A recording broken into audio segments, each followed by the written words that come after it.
Hello students and welcome back to today's class. आज की इस क्लास में हम लोग अपना फ्लूइड पे डिस्कशन कंटिन्यू करेंगे। हम लोग फ्लूइड के ऊपर डिस्कशन कर रहे थे, तो आज हम एक और टॉपिक डिस्कस करेंगे फ्लूइड्स का। तो आज का जो हमारा टॉपिक ऑफ डिस्कशन है वो है buoyancy. Buoyancy, buoyant force, buoyancy, buoyant force, और इसके बाद हम देखेंगे आर्किमिडीज प्रिंसिपल।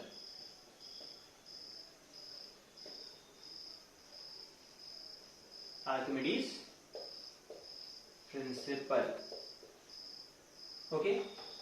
इन सभी के बारे में आप लोगों को थोड़ा बहुत नॉलेज होगा, क्योंकि प्रीवियस क्लासेस में इसका थोड़ा बहुत डिस्कशन स्कूल लेवल पे होता है। तो आज हम कुछ और चीजें जानेंगे जो कि आपने हो सकता है स्कूल में नहीं जानी होंगी, बताई होगी टीचर ने, लेकिन मुझे लगता है कि आप लोगों ने शायद उतना ध्यान ना दिया हो, तो इस वजह से, और आप लोग तो कोरोना के समय के हैं स्पेशली, तो हम इसके ऊपर बात करेंगे, ठीक है। तो बात करते हैं, पहला टर्म बेटा बॉयंसी। बॉयंसी, तो बॉयंसी क्या होता है? हम सभी जानते हैं कि अगर किसी भी लिक्विड में किसी भी ऑब्जेक्ट को पार्शियली या कंप्लीटली सबमर्ज किया जाता है, तो वो लिक्विड जो है उस बॉडी पे एक फोर्स लगाता है, अपवर्ड फोर्स लगाता है। तो ये जो फिनोमिना है कि किसी भी बॉडी को अगर किसी भी लिक्विड में पार्शियली या कंप्लीटली सबमर्ज किया जाए, तो वो लिक्विड उस पे अपने प्रेशर के कारण फोर्स लगाता है। इस फिनोमिना को हम बॉयंसी कहते हैं, ठीक है। इस फिनोमिना को हम बॉयंसी कहते हैं, ओके। और वो जो फोर्स लगाता है उस फोर्स को क्या कहेंगे? बॉयंट फोर्स, ठीक है। तो लिख लेते हैं इसकी definition. when a body is partially or completely submerged in a liquid, then the liquid exerts a net upward force on the body, okay. जब भी हम किसी बॉडी को पार्शियली या कंप्लीटली सबमर्ज करते हैं किसी लिक्विड में, तो जो लिक्विड है वो उस पे एक नेट अपवर्ड फोर्स जनरेट करता है या लगाता है। This phenomena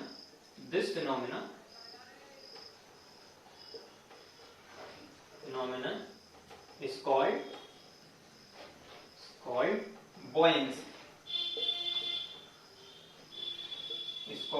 buoyancy, okay. This phenomena is called buoyancy। और जो फोर्स लगा रहा है उसको हम बॉयंट फोर्स बोलते हैं। एक्चुअली बॉयंट फोर्स की दूसरी डेफिनेशन होती है, वो मैं लिखवाना चाह रहा हूं, ठीक है। ओके, बॉयंसी की डेफिनेशन लिख ली, ओके। अब लिखते हैं बॉयंट फोर्स, ठीक है।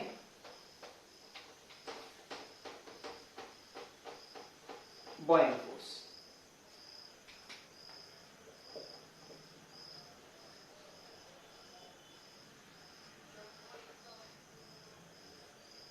तो बॉयंट फोर्स जो होता है बेटा, वो होता है पानी के कारण लगने वाला किसी बॉडी को, जब हम पार्शियली या कंप्लीटली किसी लिक्विड में, सॉरी पानी नहीं, पानी बोल दूं तो समझ लेना लिक्विड की बात हो रही है, ठीक है, दिल पे नहीं लेंगे। तो जब भी हम किसी बॉडी को किसी लिक्विड में कंप्लीटली या पार्शियली इमर्स करते हैं, तो वो जो लिक्विड है उसके ऊपर जो लिक्विड का नेट फोर्स है, लिक्विड के प्रेशर के कारण जो नेट फोर्स है, उसे हम बॉयंट फोर्स कहते हैं। इंग्लिश में बोले तो the net pressure force experienced by a body which is completely or partially submerged in a liquid is called buoyant force। इसको और देखेंगे, अभी मैं समझाऊंगा, ठीक है। एक डायग्राम के थ्रू समझते हैं पहले। ये सपोज करो ये एक बॉडी है जो कि एक लिक्विड में सबमर्ज है। अभी हम इसको कंप्लीटली सबमर्ज मान लेते हैं, कोई दिक्कत नहीं है, ठीक है। ये सबमर्ज है, ठीक है। तो पानी का जो प्रेशर, देखो पानी इसके कांटेक्ट में है, तो पानी हर पॉइंट पे इसके ऊपर एक प्रेशर एक्सर्ट कर रहा होगा, ठीक है। नॉर्मल टू द सरफेस,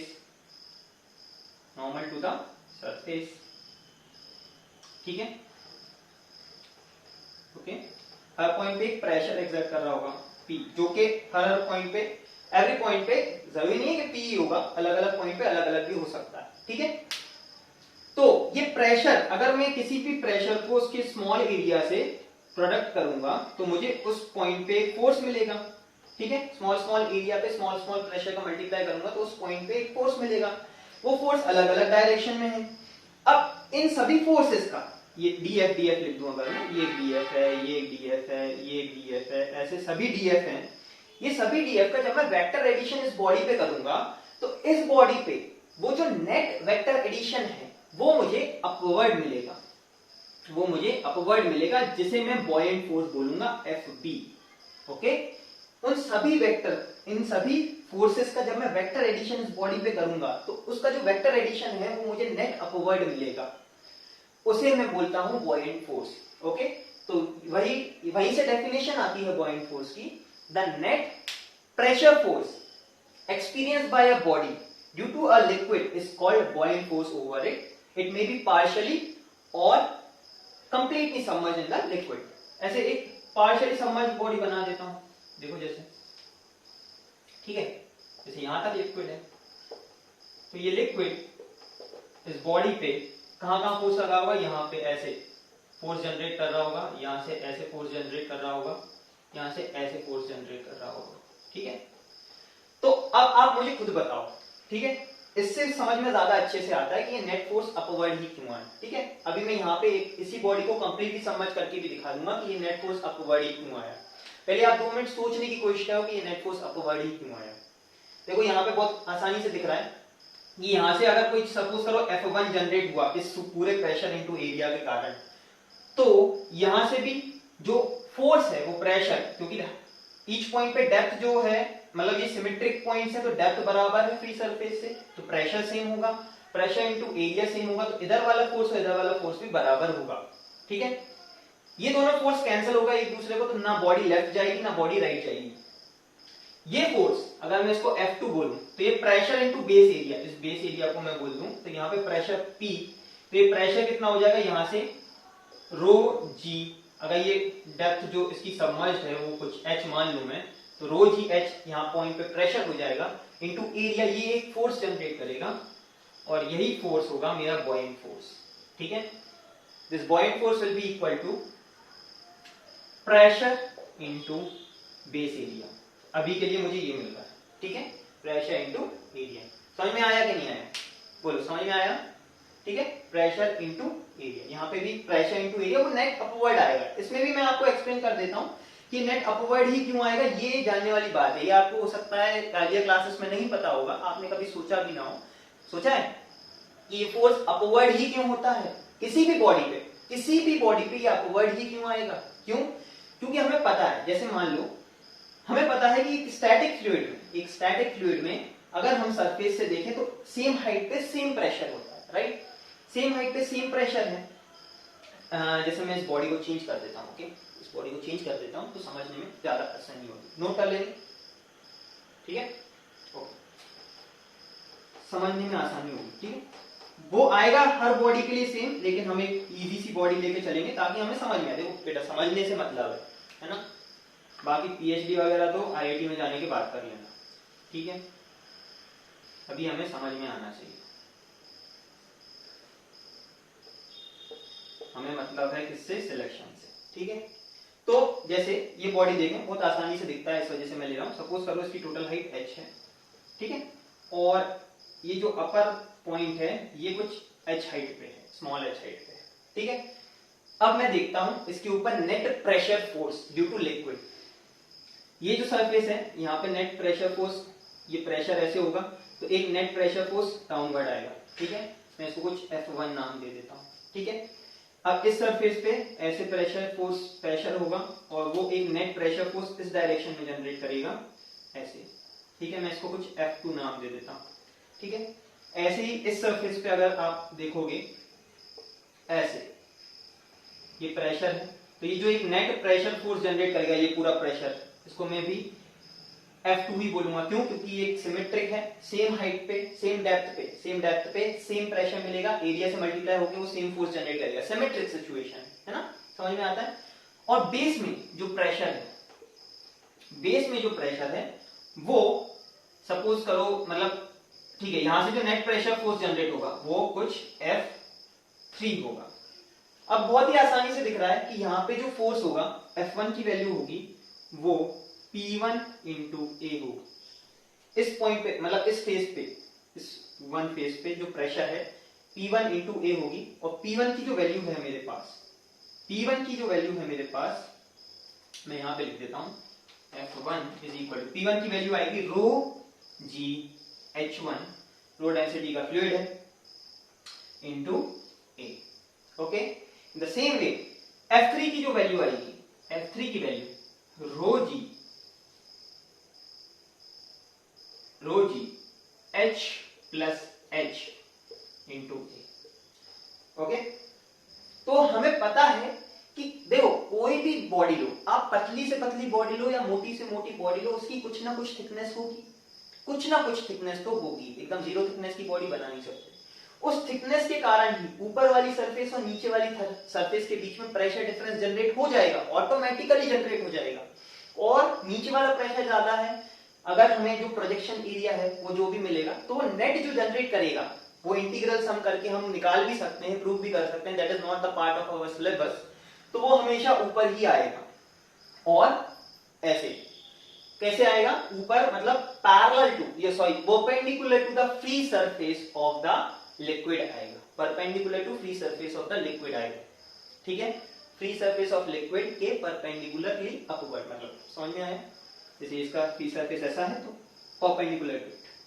ये जो मैंने अभी स्टेटमेंट बोला, इसको आप अभी अप्रिशिएट कर पाओगे जब मैं आपसे एक अगला क्वेश्चन पूछूंगा। आई होप इतना समझ में आ गया होगा। ठीक है, ओके, नोट कर लेंगे। ओके, तो मैं इसको रब कर रहा हूं।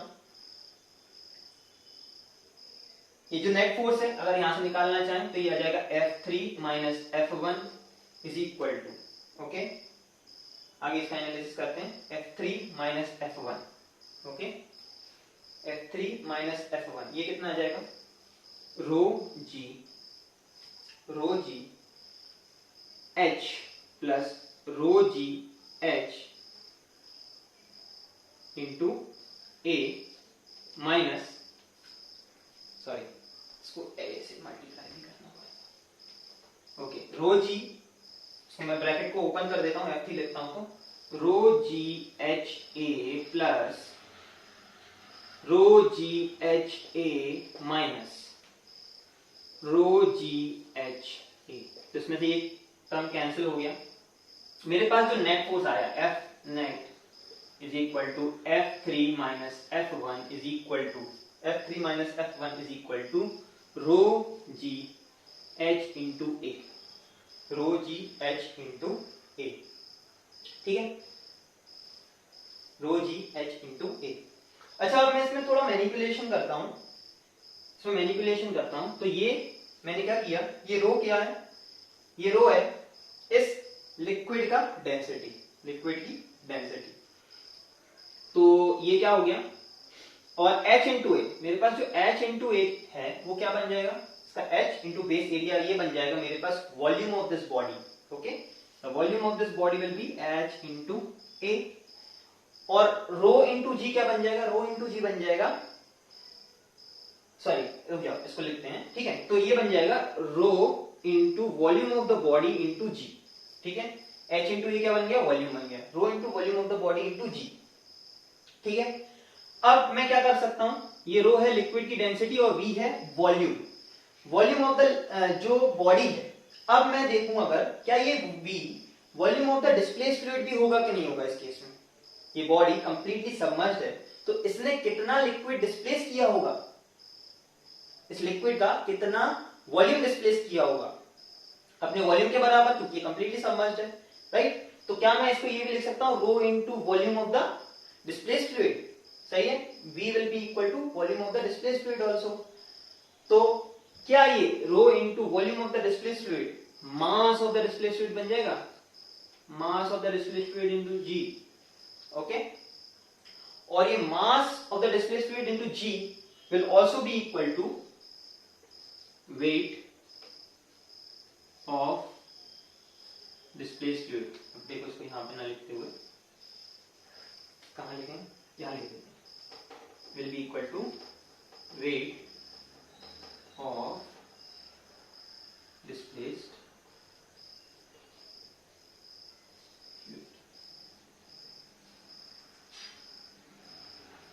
will be equal to weight of the displaced fluid. Mass of displaced fluid into G will be equal to weight of the displaced fluid. ये एक बहुत ही इंपॉर्टेंट रिजल्ट है जो कि हमें नेक्स्ट स्टेटमेंट में हेल्प करेगा. ठीक है, तो हमें यहां से ये पता लग गया, हमें बॉयंट फोर्स की वैल्यू मिल गई किसी भी बॉडी पे जो कि कंप्लीटली सबमर्ज है एक लिक्विड में. अगर ये कंप्लीटली कोई भी बॉडी, ये मैंने एक शेप लिया है लेकिन ये रैंडम शेप की भी आएगी और उसके ऊपर निकालने के लिए हमें क्या करना पड़ेगा, इंटीग्रेशन वगैरह करना पड़ेगा which is out of our syllabus. तो आपको यहां से याद रखना है कि किसी भी बॉडी पे जो कि कंप्लीटली सबमर्ज्ड है, ओके, तो हम इसको मतलब कंप्लीट समझ क्या, पार्शियली भी सबमर्ज्ड है तो भी यही आएगा. ओके, किसी बॉडी पे लगने वाला जो बॉयंट फोर्स है वो किसके बराबर होता है बेटा, wait of the fluid displaced by the body. इसको मैं यहाँ पे भी प्रूव करके दिखाऊंगा अभी. ठीक है, कि इसमें भी ये wait of the displaced fluid के बराबर आएगा. अगर ये सबमर्ज्ड है तो wait of the displaced fluid मैंने प्रूव कर दिया. ठीक है, ओके, अब दूसरा लेता हूं मैं, इसमें प्रूव करके दिखाता हूं कि wait of the submerged fluid के बराबर, wait of the displaced fluid के बराबर आएगा कि नहीं आएगा. ठीक है, आई होप नोट कर लिया होगा. ठीक है,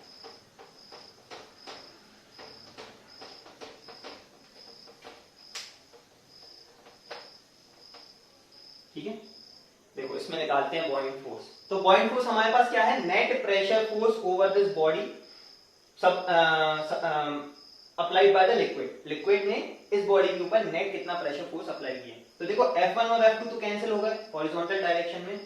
जो नेट प्रेशर फोर्स आ रहा है वो नीचे के सरफेस पे प्रेशर फोर्स आ रहा है.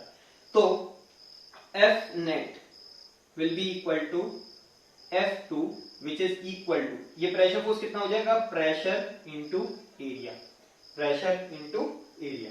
ठीक है, तो इस F net को अगर मैं लिखूं तो ये प्रेशर इनटू एरिया, यहां पे प्रेशर कितना हो जाएगा, प्रेशर हो जाएगा rho g h, h is depth which is submerged into area. अच्छा, फिर अगेन इफ वी मैनिपुलेट, ये जो h इंटू ए है, ये h इंटू ए, क्या ये इतने पार्ट का वॉल्यूम है, क्या ये इतने पार्ट का वॉल्यूम है, h इंटू बेस एरिया, ऐसा ना. तो ये again rho into V displaced into g आ जाएगा, rho into V displace into g आ जाएगा, ऐसा ना. अच्छा, रो इंटू वी डिस्प्लेस को हम अगेन क्या लिख सकते हैं, डेंसिटी ऑफ द लिक्विड, ये लिक्विड की डेंसिटी रो ही है, सही है, ये रो डेंसिटी है लिक्विड की, और वी डिस्प्लेस, तो ये क्या मास ऑफ द डिस्प्लेस आ जाएगा, mass of the displace fluid into g, ऐसा ना. तो ये एफ नेट जो प्रेशर के कारण या लिक्विड के कारण इस बॉडी पे आ गया, again mass of the displace fluid into G which is again equal to weight of displaced fluid. हो गया प्रूफ. ठीक है, प्रीवियस केस में मतलब बॉडी या तो पूरी तरीके से डूबी हो, चाहे वो आधी डूबी हो, या मतलब कुछ भी पार्ट उसका डूबा हो, जितना पार्ट उसका डूबा है, ठीक है, जितना वॉल्यूम उसका डूबा है उतना ही उसने फ्लूइड डिस्प्लेस किया होगा. भाई जितना आप डूब गए किसी पानी में उतना आप पानी को हटाओगे ना, तभी तो उस पानी की जगह को आप ऑक्यूपाई कर पाओगे. सही है, तो जो वॉल्यूम आपका पानी के अंदर जाएगा या मतलब किसी भी लिक्विड के अंदर जाएगा, उतना volume of that liquid you will displace या दैट बॉडी विल डिस्प्लेस. और उस डिस्प्लेस फ्लूइड का जो वेट होगा उतना बॉयंट फोर्स किसी भी बॉडी पे इस दुनिया में लगेगा. ये याद कर लो. ठीक है, ये याद कर लो, ये एकदम ऐसा दिमाग में होना चाहिए कि आपको किसी ने उठा के पूछा कि बॉयंट फोर्स कितना होता है, तो wait of the displace fluid के बराबर होता है. क्या, wait of the displaced fluid के बराबर किसी बॉडी पर बॉयंट फोर्स लगता है. और बॉयंट फोर्स क्या होता है, net pressure force applied by the liquid over the body. देखो ये हमें बॉयंट फोर्स का कॉन्सेप्ट लाना क्यों पड़ा, ये भी समझो. क्या है, अगर हम इस बॉडी का एफबीडी बनाएं, इस बॉडी का एफबीडी बनाएं और हर बार हम इसके ऊपर फोर्सेस लिखने जाए तो एम जी लिख देंगे हम. ठीक है, कोई और फोर्स लग रहा होगा वो भी लिख देंगे, टेंशन, नॉर्मल, जो भी है. लेकिन जब हम पानी का फोर्स इसके ऊपर लिखने जाएंगे तो हर बार प्रेशर इनटू एरिया थोड़ी करेंगे. समझ में आया, प्रेशर इनटू एरिया करके एक नेट फोर्स जो उसके ऊपर जनरेट होगा, या तो वो हर बार इंटीग्रेशन से निकालो, या फिर अलग अलग सरफेस पे निकाल के फिर उनके ऊपर है ना वो न्यूटन्स लॉ लगा के और फिर बॉडी का काइनेमेटिक्स या डायनेमिक्स सॉल्व करो। लेकिन कितनी अच्छी बात हुई आज, मतलब ये बॉइंट फोर्स के कॉन्सेप्ट से, या हमने एक बार में क्या किया, पानी का जो नेट फोर्स बॉडी पे लग रहा है वो निकाल लिया, उसकी डायरेक्शन भी पता कर ली, डायरेक्शन भी पता कर ली, और इससे हमारा काम कितना आसान हो गया कि बस पानी जो इस बॉडी के ऊपर टोटल फोर्स लगा रहा है वो एक बार में लिखना है Fb, और उस Fb की वैल्यू लिखना है रो v डिस्प्लेस्ड इनटू g, या wait of the displaced fluid by that liquid. कितना काम आसान हो गया, समझ में आया कि नहीं आया, कितना सही कॉन्सेप्ट है ये बॉइंट फोर्स। आई होप समझ में आ गया होगा। ठीक है, नोट कर लेंगे सभी, नोट कर लिया, ठीक है। तो अब ये जो हमने एक्सप्रेशन निकाला है, ये जो हमने एक्सप्रेशन निकाला है, इसी को आर्किमिडीज ने इंग्लिश में बोल दिया था, ये आपने एक्सपेरिमेंट के थ्रू प्रूव कर दिया था और उन्होंने एक स्टेटमेंट दे दिया था और वो आर्किमिडीज प्रिंसिपल बन गया। लेकिन आर्किमिडीज प्रिंसिपल पे जाने से पहले मैं एक छोटा सा क्वेश्चन पूछना चाहूंगा आप लोगों से। तो ये क्वेश्चन देता हूं मैं आपको, ये सॉल्व करेंगे सभी, ठीक है।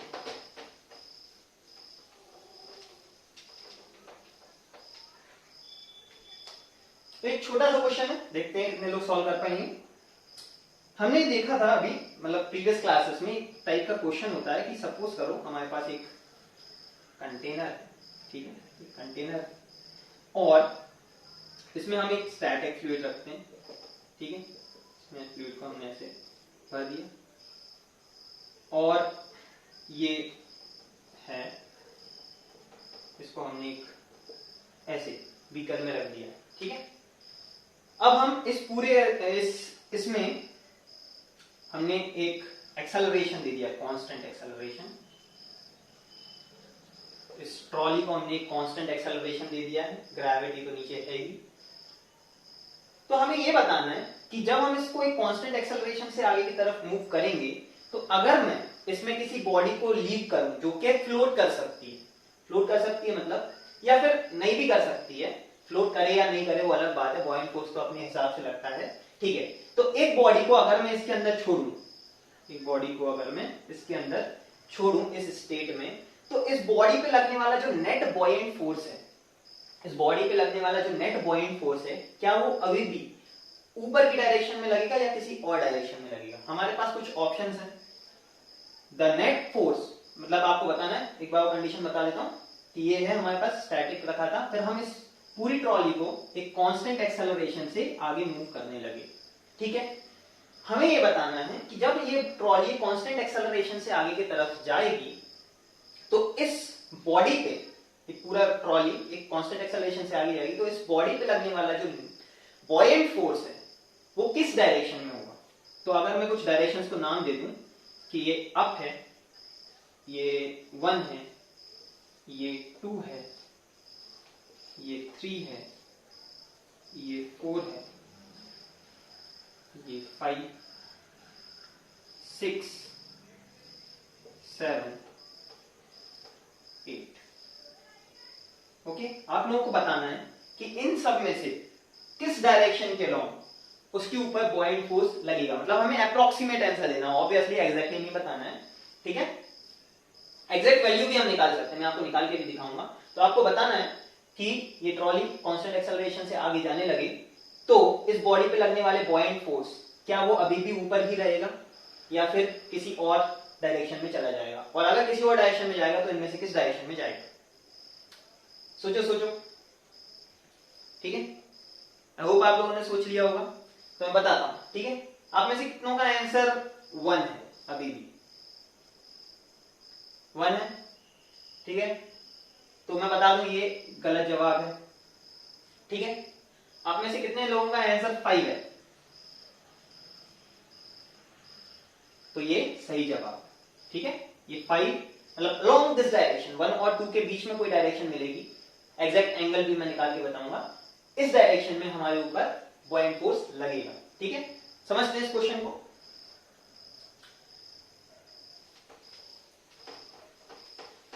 तो हमें पता है, ठीक है, ये हमने प्रीवियस क्लासेस में सीखा है, मैं इसको भी साफ कर देता हूं ताकि मुझे ये जगह मिल जाए, ठीक है।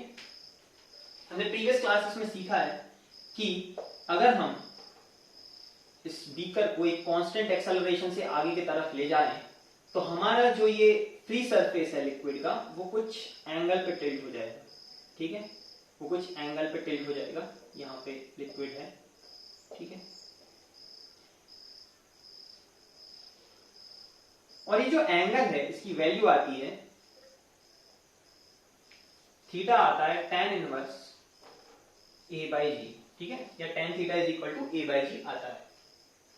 अभी मैंने आपको बताया था कि जो बॉयंट फोर्स है, जो बॉयंट फोर्स है वो हमेशा फ्री सरफेस, जो लिक्विड का स्टैटिक फ्लूइड का फ्री सरफेस होता है उसके परपेंडिकुलर लगता है। तो ये जो स्टैटिक ये फ्लूइड मतलब हमें पता है ये एक्सेलरेशन a से जाने लगता है तो ये पूरा स्टैटिक में आ जाता है और हमारा फ्री सरफेस कुछ ऐसा हो जाता है। तो हमारा जो बॉयंट फोर्स है अब इस बॉडी पे किस डायरेक्शन में लगेगा, इसके परपेंडिकुलर डायरेक्शन में लगेगा, इस फ्री सरफेस के परपेंडिकुलर डायरेक्शन में। है या नहीं, मतलब नया सवाल है, अलग है, आ सकता है, कभी पूछा जा सकता है। बॉयंट फोर्स क्योंकि क्या होता है बच्चों के दिमाग में भरा होता है, हमेशा ऊपर लगता है, ऊपर लगता है, ये कुछ नया है, ठीक है। बॉयंट फोर्स ये याद रखो कि फ्री सरफेस जो होता है लिक्विड का उसके परपेंडिकुलर डायरेक्शन में लगता है। ऊपर हमें पता है कि अर्थ है, अर्थ भाई हमेशा फ्री सरफेस ऐसा होगा, लेकिन कंडीशन चेंज कर दी जाए, मान लो किसी प्लैनेट पे जो ग्रेविटेशनल एक्सेलरेशन है वो किसी एंगल पे है सरफेस से, तो फ्री सरफेस हमेशा उसके परपेंडिकुलर होगा, ओके। तो हम ये भी कह सकते हैं कि जो बॉयंट फोर्स है वो नेट ग्रेविटी की डायरेक्शन में लगेगा, ठीक है, ये नेट ग्रेविटी का ही डायरेक्शन होगा और कुछ नहीं है, ठीक है, क्योंकि फ्री सरफेस जो है वो नेट ग्रेविटी के परपेंडिकुलर होता है, ये भी हमें पता है, ठीक है। तो अभी डायरेक्शन निकाल लेंगे, कोई बड़ी बात नहीं है। देखो अगर ये सरफेस हॉरिजॉन्टल से थीटा एंगल घुमा है तो इसका जो परपेंडिकुलर है वो भी वर्टिकल से थीटा एंगल घुमा होगा, है क्या नहीं, सिंपल है। चाहो तो मैं ऐसे भी प्रूव कर सकता हूं, ये थीटा है तो ये 90 माइनस थीटा होगा, ठीक है, ये 90 माइनस थीटा होगा। हमें क्या एंगल निकालना है यहां से, ठीक है, हमें ये एंगल निकालना है वर्टिकल से, ये कितना घूम गया, ठीक है। तो हम कैसे कर सकते हैं, हाँ अच्छा चलो यहाँ पे ऐसा एक हॉरिजॉन्टल ड्राव कर लें, तो ये थीटा है, ये थीटा है, तो ये भी थीटा होगा, ये थीटा, ये इसके परपेंडिकुलर, ये 90 माइनस थीटा, तो ये दोबारा थीटा। समझ में आया कि नहीं आया, ठीक है। वैसे तो ये याद होना चाहिए कि ये था, अगर ये सरफेस ऐसा थीटा घुमा है तो उसका परपेंडिकुलर भी थीटा ऐसा घूमेगा, ओके, वो तो सबसे इजी तरीका है, ठीक है। फिर भी नहीं आ रहा तो ज्योमेट्री से आप ऐसे समझ सकते हो, ये थीटा है, ये z बन रहा है, तो ये थीटा है तो ये थीटा होगा, ये परपेंडिकुलर है तो ये थीटा है तो ये 90 माइनस थीटा होगा, ये 90 माइनस थीटा है तो ये अगेन परपेंडिकुलर है तो ये थीटा होगा। तो अगेन हम ये कह सकते हैं कि हमारा जो प्रीवियस केस था, मतलब जैसे ये वन डायरेक्शन मैंने बनाई थी, तो ये 2 के तरफ टिल्ट हो जाएगा हमारा जो बॉइंग फोर्स है, और वो कितना एंगल टिल्ट हो जाएगा वर्टिकल से थीटा, and the value of theta will be equal to tan inverse a by g, okay. तो आप नोट कर सकते हो सॉल्यूशन को, tan inverse a by g ये वर्टिकल से टिल्ट हो जाएगा हमारे पास लगने वाला बॉइंग फोर्स इस बॉडी पे, ठीक है, क्लियर हुआ, मजा आया, ओके। आगे बढ़ते हैं, आर्किमिडीज प्रिंसिपल, आर्किमिडीज प्रिंसिपल। तो अभी मैं जैसे बता रहा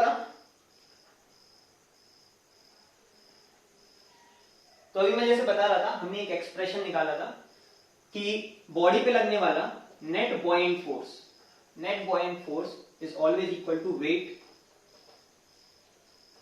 ऑफ द लिक्विड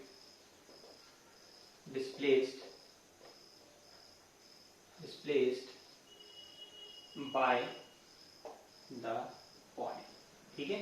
और यही आर्किमिडीज प्रिंसिपल हमने अभी निकाला था, तो लिख लेंगे आर्किमिडीज प्रिंसिपल।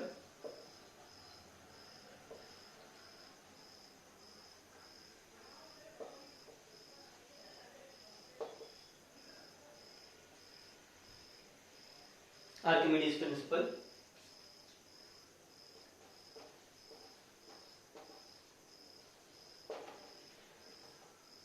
आर्किमिडीज प्रिंसिपल क्या कहता है कि if a body is partially or completely submerged in a liquid, then the net buoyant force experienced by that body will be always equal to the weight of the liquid displaced by that body, okay। किसी भी body पे कितना buoyant force लगता है इसकी value Archimedes ने बताई थी, आर्किमिडीज प्रिंसिपल बताता है, और ये क्या कहता है कि बॉडी पे लगने वाला नेट बॉयंट फोर्स हमेशा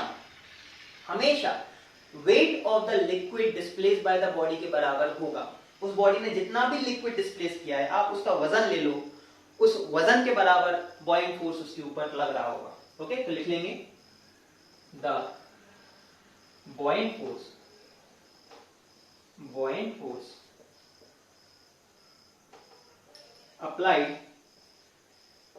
applied by a liquid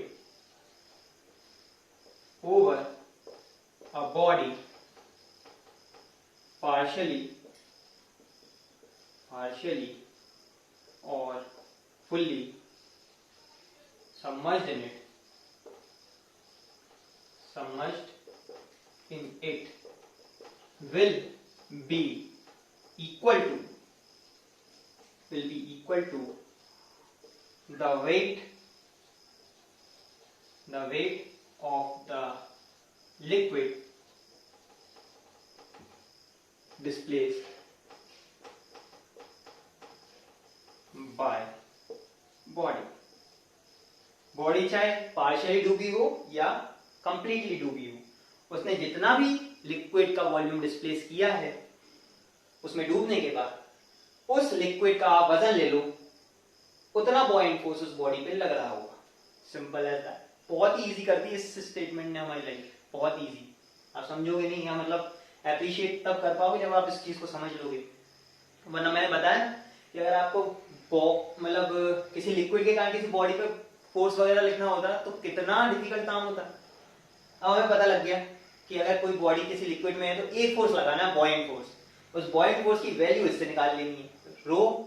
तो ये क्या हो गया, F B will always be equal to rho of liquid, mathematically rho of liquid into volume displaced into ji.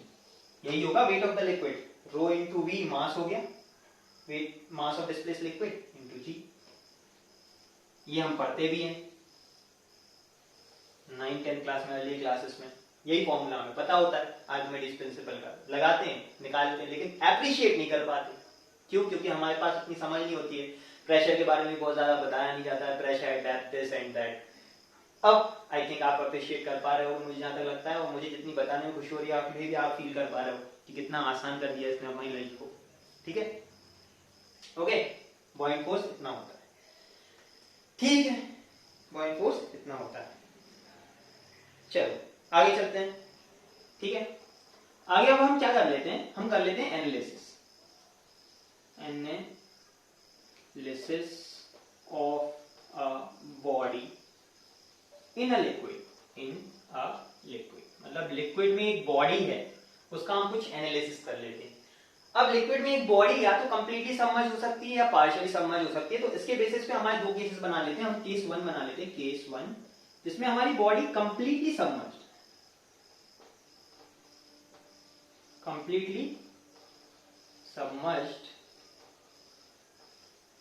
Body. ठीक है, कंप्लीटली सबमर्ज्ड बॉडी, इसका हम एनालिसिस करेंगे, ये कब डूबेगी, कब तैरेगी, कब इसके साथ क्या होगा। ठीक है, अच्छा, तो हमने ये बना लिया हमारी बॉडी। ठीक है,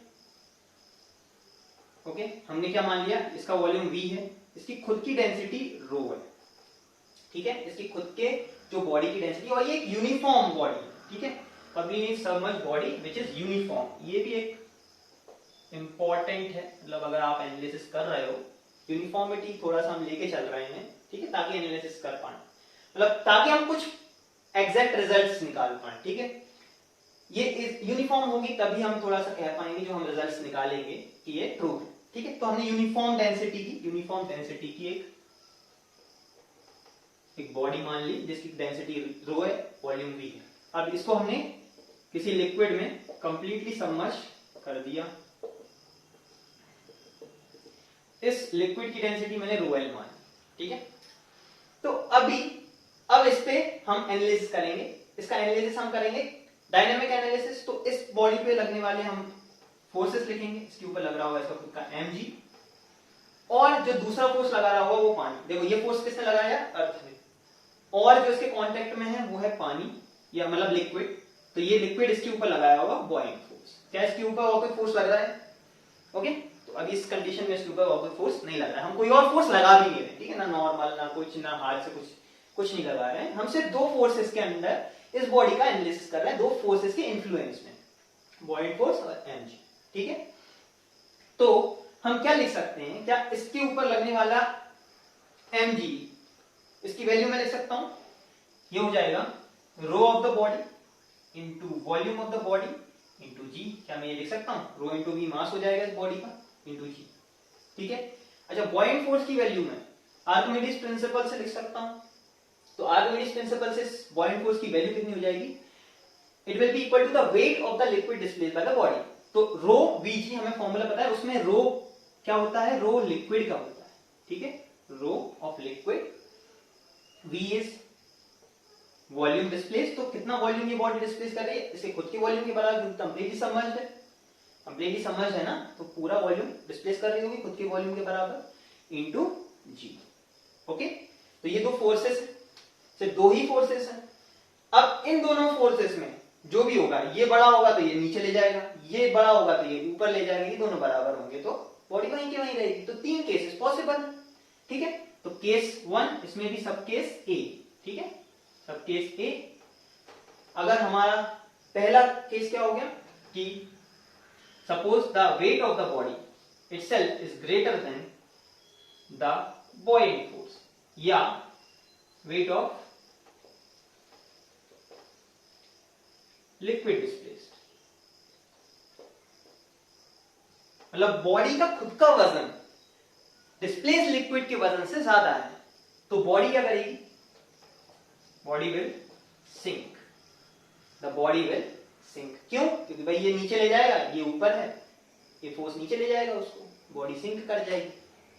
ठीक है, तो हम क्या लिख सकते हैं, और इसी कंडीशन से mg क्या हो जाएगा, रो vg, if rho vg, if rho vg is greater than, if rho vg is greater than rho of liquid vg in case of submerged, तो ये vg vg कट गए, मतलब मैं क्या लिख सकता हूं, if rho is greater than rho l, if rho of the body is greater than rho of the liquid, then body will sink, body will sink। एक यूनिफॉर्म बॉडी, ठीक है, एक यूनिफॉर्म बॉडी अगर उस बॉडी का खुद का density, body की खुद की डेंसिटी लिक्विड जिसमें हम उसको प्लेस किया है, इस लिक्विड की डेंसिटी से ज्यादा है, तो वो बॉडी डेफिनेटली डूब जाएगी। अगर कोई और फोर्स नहीं लग रहा है, सिर्फ यही दो फोर्सेस लग रहे हैं, तो वो डेफिनेटली नीचे डूबने लगेगी, नीचे जाने लगेगी।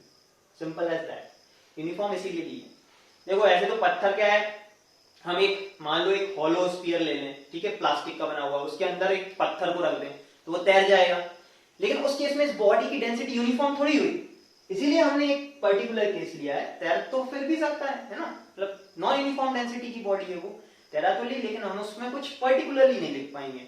समझ में आया कि नहीं आया? इसीलिए हमने एक यूनिफॉर्म बॉडी ली है, पर्टिकुलर केसेस ले रहे हैं, ये जनरली पूछे जाते हैं, इसीलिए हम इनका एनालिसिस ऐसे ही कर रहे हैं। तो ये डायरेक्ट रिजल्ट्स आपको याद रहेंगे, तो आपको डायरेक्टली आंसर देने में आएगा। यूनिफॉर्म बॉडी है, अगर हमने उसको प्लेस किया, उसका खुद का डेंसिटी लिक्विड की डेंसिटी से ज्यादा है, तो वो डेफिनेटली डूबेगी, कोई और फोर्स नहीं लग रहा है। सिंपल। दूसरा केस क्या हो गया, बी। अगर mg fb या mg fb से कम है, mg fb से कम है, तो mg कम है, fb ज्यादा, ये वाला फोर्स इसको ऊपर ले रहा है, तो body will rise up, body will, the body will rise, the body will rise in the liquid. Okay, तो मैं क्या लिख सकता हूं यहां से, if, तो मुझे क्या पता लगा, मतलब सिंकिंग या राइजिंग की कंडीशन में, if rho vg is less than rho of liquid vg, complete समझ के इसमें, तो इससे मुझे क्या पता लगा, if rho is less than rho l, the body will rise. Okay? एक यूनिफॉर्म बॉडी अगर उसकी डेंसिटी लिक्विड की डेंसिटी से कम है और हमने उसको लिक्विड में प्लेस किया है कंप्लीटली सबमर्ज, तो वो राइज करने लगेगी, तो वो राइज करने लगेगी। ठीक है, इसमें एक और केस बनता है, इतना नोट कर लिया है, केस ए रब कर रहा हूं मैं, ठीक है, ठीक है। इसमें एक केस और बनता है, अगर इफ सपोज करें कि एम जी और एफ बी बराबर हो जाए, क्या ये पॉसिबल है? क्या ये पॉसिबल है? तो पॉसिबल, कोई दिक्कत नहीं, देख लेंगे हम कि एम जी और एफ बी बराबर हो जाए तो body will be in equilibrium at that point. हमने ले ली एक ऐसी बॉडी जिसकी डेंसिटी हमने इस लिक्विड की डेंसिटी के बराबर, मतलब इसके अंदर मास डिस्ट्रीब्यूशन कुछ ऐसा कर दिया यूनिफॉर्मली कि इसकी डेंसिटी के बराबर हो गई, ठीक है। तो ये एम जी और एफ भी बराबर हो सकते हैं बिल्कुल। कैसे? If rho V G is equal to rho L V G, ऐसा ना? तो ये क्या हो गया, मतलब the density, this implies the density of body, the density of body will be equal to that of liquid, ठीक है। मतलब दोनों कंक्लूजन रिवर्स फैशन में भी कर सकते हैं, मतलब अगर हमें ये दे दिया जाए कि दोनों की डेंसिटी बराबर है तो भी हम बोल सकते हैं कि इक्विलिब्रियम में है, और अगर ये इक्विलिब्रियम में तो भी हम ये कंक्लूड कर सकते हैं कि दोनों बॉडीज की डेंसिटी बराबर है। ऐसे ही जो बाकी केसेस हैं उसमें भी ये बता सकते हैं कि बॉडी सिंक कर रही है, सिर्फ दो ही फोर्सेस लग रहे हैं। देखो ये भी एक इंपॉर्टेंट है कि ये सिर्फ दो ही फोर्सेस के कारण हम एनालिसिस कर रहे हैं, इन दोनों का ही आपस में कर रहे हैं। अब ऐसे तो मैं यहाँ पे हाथ लगा दूं, मैं यहाँ पे हाथ लगा दूं तो इन दो फोर्सेस के साथ में एक नॉर्मल भी आ जाएगा, उस केस में तो ये नहीं डूबेगी ना। तो ये याद रखना कि ये हम जो एनालिसिस कर रहे हैं इस पे सिर्फ ये दो ही फोर्सेस लग रहे हैं और इस बॉडी का हम एनालिसिस कर रहे हैं, तब ये रिजल्ट्स वैलिड है, हमने जो ये केसेस निकाले। तो बेटा यहाँ पे एक शायरी सुनेंगे छोटी सी, जो इन केसेस में थोड़ा सा लागू होती है और इंटरेस्टिंग भी है, ठीक है। देखते हैं कि बॉडी को उसकी हायर डेंसिटी ने डुबोया, बॉडी को उसकी हायर डेंसिटी ने डुबोया, लिक्विड में कहां दम था, वो बदनसीब डूबी क्योंकि लिक्विड डिस्प्लेस्ड बाय बॉडी का वजन उसके खुद के वजन से कम था। लिक्विड डिस्प्लेस्ड बाय बॉडी का वजन उसके खुद के वजन से कम था, ठीक है। तो आई होप आप लोग ये याद रखोगे और ये केसेस इस शायरी से याद रहेंगे। आगे बढ़ते हैं,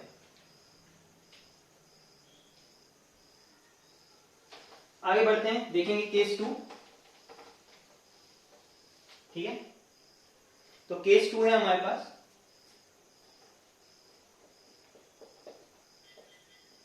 जब बॉडी सरफेस पे हो, अभी बॉडी कंप्लीटली सबमर्ज थी, अब उसका कुछ पार्ट कंप्लीटली सबमर्ज नहीं है, okay, partially submerge body, partially submerged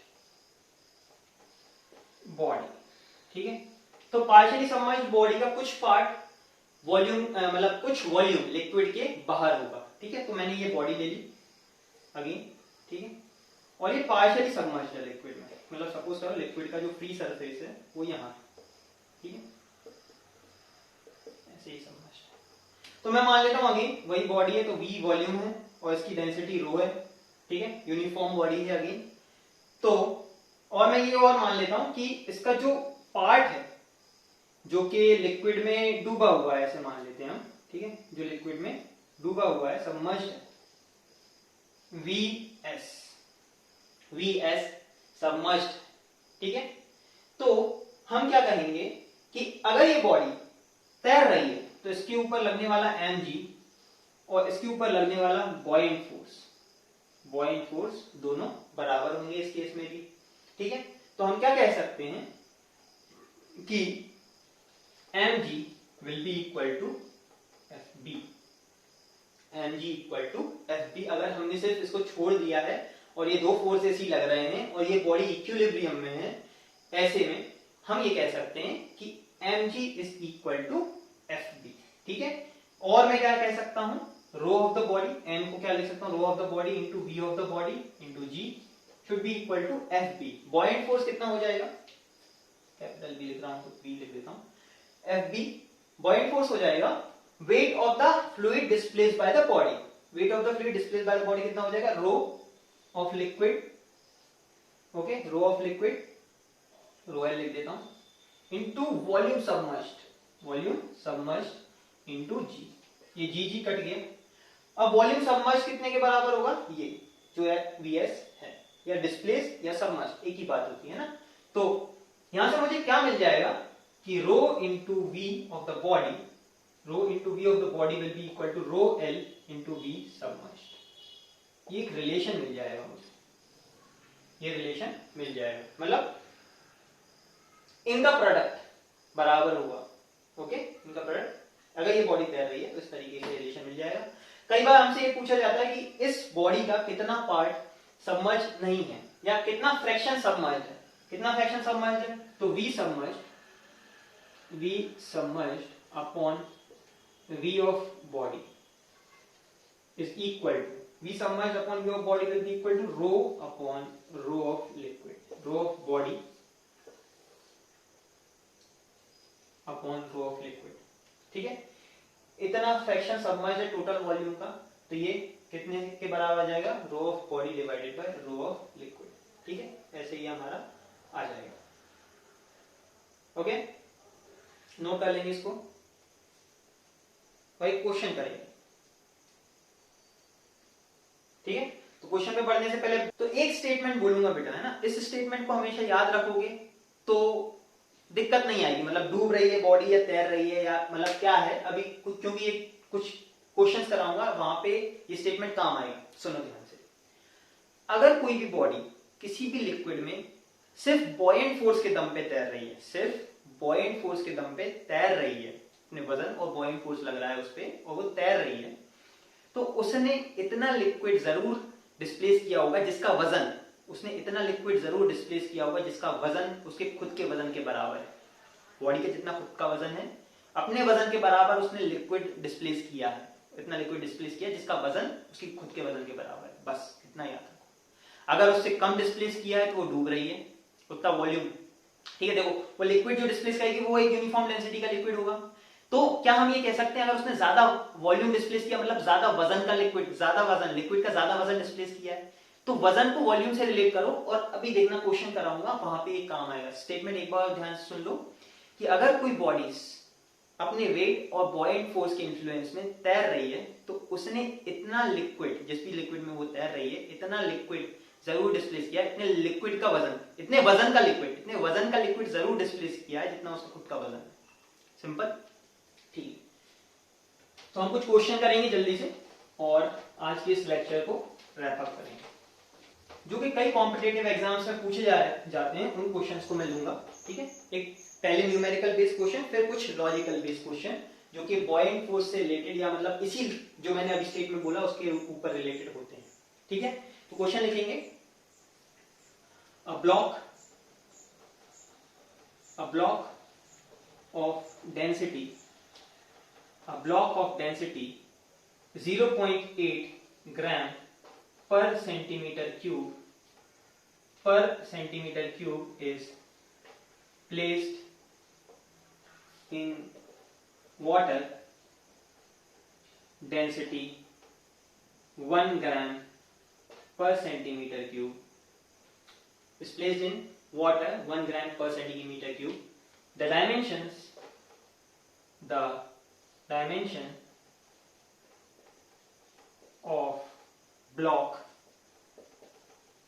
are 100 centimeter by 100 centimeter by 10 centimeter. Find out the height of liquid, height of block submerged in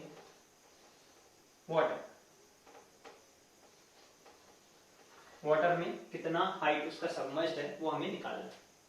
solve करेंगे,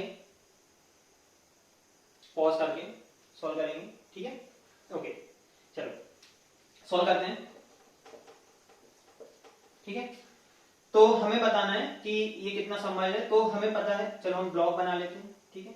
ये ब्लॉक है हमारा, इसका जो बेस एरिया है, देखो ये डायमेंशन हाइट मानना है इसमें, है ना। Base area 100/100। देखो क्वेश्चन में गिवन नहीं है तो फिर हमें पता है कि लेंथ विड्थ और हाइट का ये रूल होता है। तो हमें मिल गया कि ये बेस एरिया, ये ब्लॉक है, इसको मैं 3D में बना लेता हूं ऐसा, ठीक है। और ये कुछ सबमर्ज्ड, और ये तैर रहा होगा, ये हमें इसी से पता लग रहा है कि इसकी खुद की डेंसिटी पानी की डेंसिटी से कम है, मतलब ये तैर रहा होगा, ठीक है।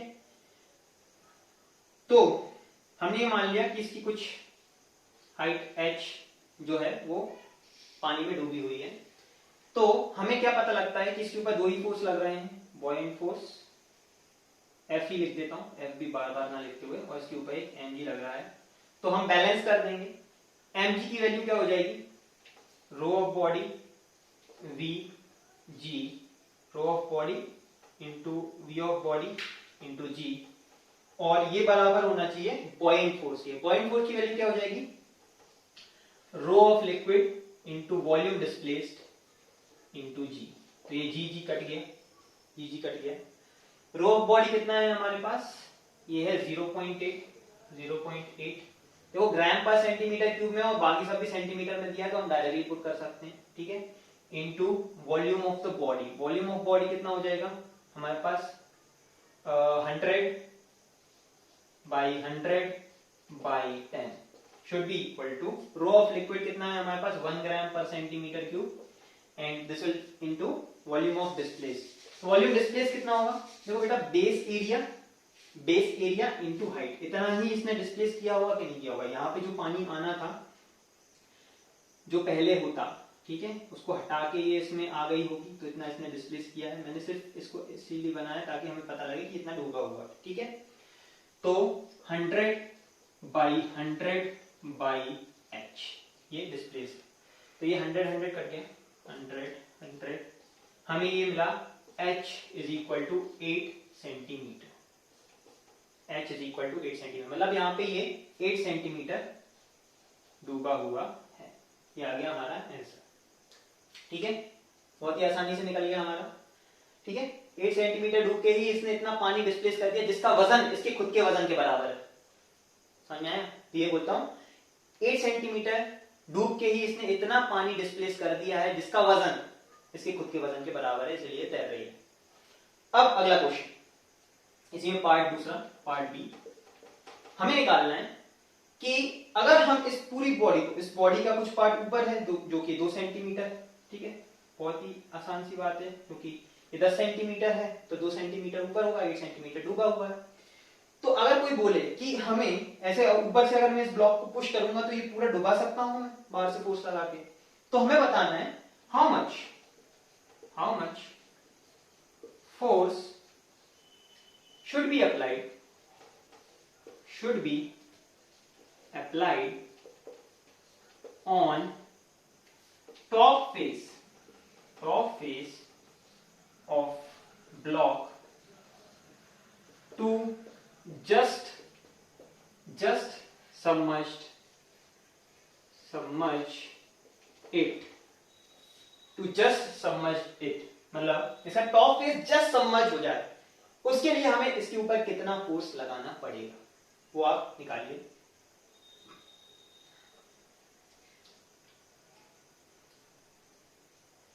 ओके,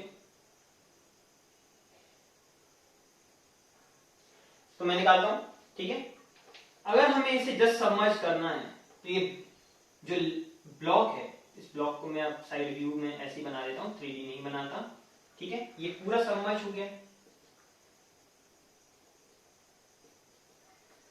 तो अब इसके ऊपर लगने वाला फोर्सेस जो है वो है बॉयंट फोर्स, ठीक है। ऊपर से हम एक एक्स्ट्रा फोर्स लगा रहे होंगे नॉर्मल, और इस पे खुद का mg तो लग ही रहा है। अब 3 फोर्सेस के इन्फ्लुएंस में ये बॉडी इस स्टेट में है, डिफरेंशिएट कर पा रहे हो।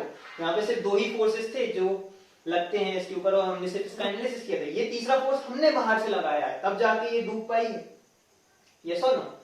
तो अब इस कंडीशन में ये बॉडी इक्विलिब्रियम में है, तो इक्विलिब्रियम की कंडीशन लगा देंगे। हम क्या लिखेंगे, N plus mg should be equal to Fb।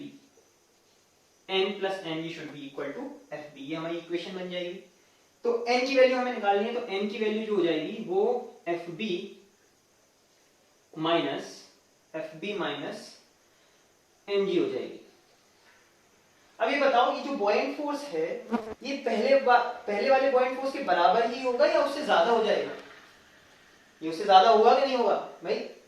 क्यों, मतलब समझ में आ रहा है? ठीक है, ये बॉयंट फोर्स ज्यादा क्यों होगा? क्योंकि यहाँ पे इतना पार्ट तो डूबा ही नहीं था, उतना बॉयंट फोर्स तो कम है। अब ये पार्ट भी डूब गया तो बॉयंट फोर्स बढ़ेगा कि नहीं बढ़ेगा? वॉल्यूम डिस्प्लेस बढ़ गया है, तो ये एफ भी कुछ नया है, इसीलिए मैंने यहाँ पे बी भी लगा दिया। F B minus MG, MG same to same है, नॉर्मल हमने लगाया। ठीक है, तो अब जल्दी से इस इक्वेशन में वैल्यूज पुट कर देंगे। n इज इक्वल टू, नया बॉयंट फोर्स क्या हो जाएगा, रो है हमारे पास 1। ठीक है, इसको मैं यहां लिख देता हूं, rho liquid v displaced into g minus rho of body v of body into g, ये इसका फॉर्मूला हो जाएगा। ठीक है, तो इसको वैल्यूज पुट करते हैं। रो लिक्विड कितना है हमारे पास, देखो ये नॉर्मल हमें न्यूटन में निकालना है, तो न्यूटन के लिए हम इनको थोड़ा एसआई में कन्वर्ट कर लेंगे। तो रो कितना हो जाएगा, हमें पता है लिक्विड का 1 ग्राम है, तो ये 1000 हो जाता है रो। वॉल्यूम हमारे पास हो गया 1/1/0.1। ठीक है, वॉल्यूम ऑफ द बॉडी 1/1/0.1, ये 100 सेंटीमीटर 1 मीटर हो गया, ये 1 मीटर हो गया, ये 0.1 मीटर हो गया। Rho V G 10, okay, minus again rho of body है 0.8, तो 0.8 हो जाएगा 800, ओके, 800 इंटू वी, अगेन पूरा सबमर्ज हो गया है। पूरा सबमर्ज हो गया है तो 1/1/0.1 इंटू जी की वैल्यू 10 के बराबर है। तो जब हम इसको सॉल्व करेंगे तो ये आएगा 200 न्यूटन के बराबर। ठीक है, यहां से आप सॉल्व कर लेना, देख लेना। देखो ये तो कॉमन हो जाएगा, ये 1000 माइनस ये यहाँ पे देखो ये कैंसिल हो गया। ठीक है, ये कैंसिल हो गया, ये हो गया 1000 माइनस 800, ये 200 न्यूटन आ गया। ठीक है, तो ये तो है कन्वेंशनल तरीका, ये मतलब एकदम मतलब जो हम 8th 9th में करते थे उस तरीके का तरीका है। ठीक है, अगर कोई बच्चा मेरे स्टेटमेंट से सोचेगा, मैंने जो अभी स्टेटमेंट बताया है, वो ये बोलेगा कि सर ने बताया था कि अगर एक बॉडी पे मतलब बॉयंट फोर्स की जो वैल्यू है वो wait of the displaced fluid के बराबर होती है, वो जितना फ्लूइड डिस्प्लेस कर रहा है उसके वजन के बराबर बॉयंट फोर्स की वैल्यू होती है। अब हुआ क्या, अच्छा ये बताओ, इसके ऊपर जो mg पहले लग रहा था उसको किसी डिस्प्लेस्ड फ्लूइड ने ऑलरेडी बैलेंस किया था, कुछ बॉयंट फोर्स ने तो ऑलरेडी बैलेंस किया ही था, है क्या नहीं? मतलब देखो समझाता हूं मैं, क्या समझाने की कोशिश कर रहा हूं मैं। ये 200 निकालने के लिए इतनी इक्वेशन भी नहीं लिखनी पड़ेगी, अगर किसी ने थोड़ा सा दिमाग लगाया तो। देखना, अगर समझ में आएगा तो एप्रिशिएट करोगे।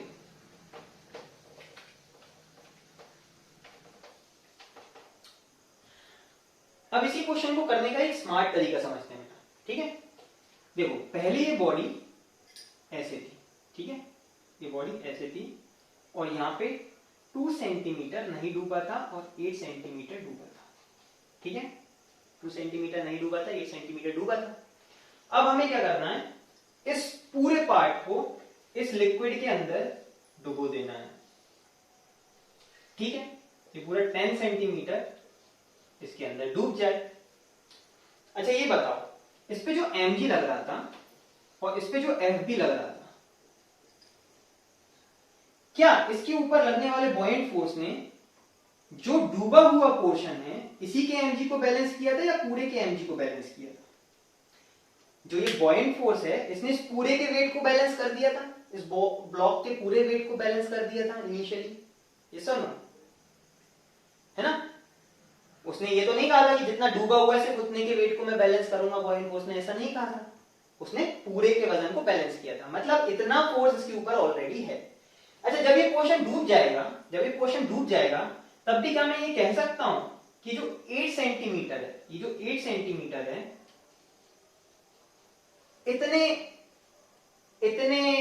जो एक्चुअली 8 सेंटीमीटर जो डूबा हुआ है, इतने 8 सेंटीमीटर के डूबने से जो लिक्विड डिस्प्लेस हुआ, उस लिक्विड का वजन ऑलरेडी mg के बराबर है।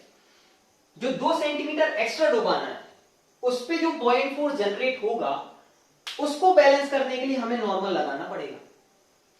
देखो ये 8 सेंटीमीटर जो डूबा हुआ है, इस पे जो बॉइंट फोर्स लगेगा वो तो mg के बराबर है ही, लेकिन ये जो 2 सेंटीमीटर और डूब गया, ये भी तो एक्स्ट्रा बॉइंट फोर्स जनरेट करेगा। इसी को बैलेंस करने के लिए हमें नॉर्मल लगाना पड़ रहा है। समझ में आया क्या? ये 2 सेंटीमीटर एक्स्ट्रा हमने डुबाया है, सिर्फ इसी को डुबाने के लिए हमें नॉर्मल लगाना पड़ रहा है। तो हमें नॉर्मल कितना लगाना पड़ेगा? अगर हम एकदम लॉजिकली सोचें तो हमें नॉर्मल उतना लगाना पड़ेगा जितना 2 सेंटीमीटर ब्लॉक के, 2 सेंटीमीटर की डेप्थ के इस ब्लॉक के बॉइलिंग फोर्स को बैलेंस करने के लिए जरूरी है।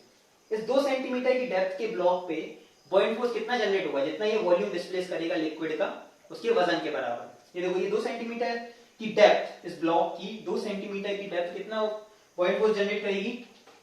FB due to 2 centimeter depth will be equal to the volume of the weight of the volume liquid by that 2 centimeter depth. तो weight कितना होगा?